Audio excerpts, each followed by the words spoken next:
मेरे घर की गौ माता 15 दिन से बीमार पड़ी है, बिना कुछ खाए पिए, लाम्पी रोग से ग्रसित। उसके बड़ी बड़ी गांठें गुमड़ियां हो गई है, जिसमें मवाद पड़ गया और कीड़े पड़ गए हैं। जब वो इतनी तड़प रही थी तो मेरे से दर्द देखा नहीं गया। मैंने कहा, हे गाय माता, अब तू प्राण त्याग दे तो मुझे भी थोड़ी तकलीफ कम हो और तुम्हारी भी आत्मा को शांति मिले। लेकिन गाय ने जो उत्तर दिया वो मुझे और दुखी करने वाला था।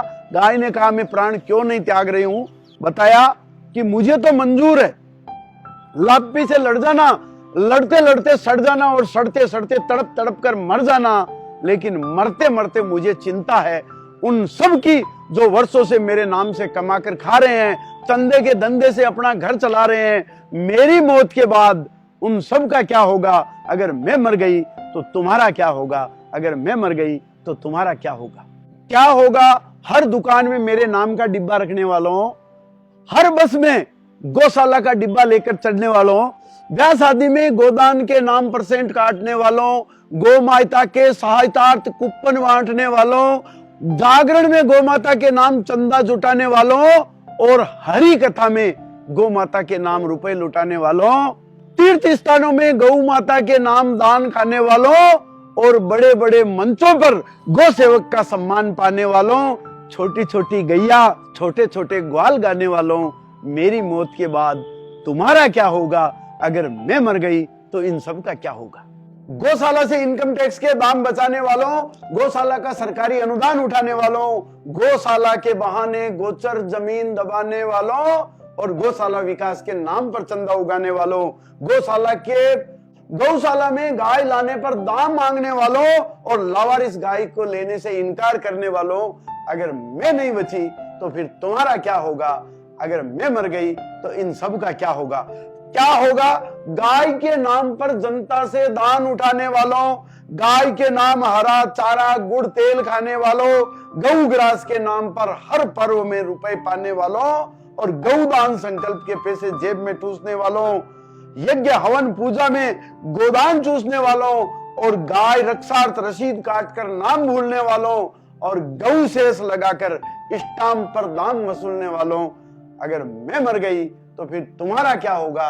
अगर मैं ना बची तो इन सब का क्या होगा? अरे क्या होगा गौ मांस पर बहन के लिए लंबी फेंकने वालों, कत्ल खानों पे राजनीति की रोटी सेकने वालों, गौमूत्र से असाध्य रोग का उपचार बताने वालों, गोबर से शुद्धि का संसार चलाने वालों, गाय पर हाथ फेरने से उद्धार बताने वालों, पूंछ पकड़कर वेतरनी पार लगाने वालों, 33 करोड़ देवी देवताओं का वास बताने वालों और गौ माता को राष्ट्र माता का दर्जा दिलाने वालों, अगर मैं ना बची तो फिर तुम्हारा क्या होगा?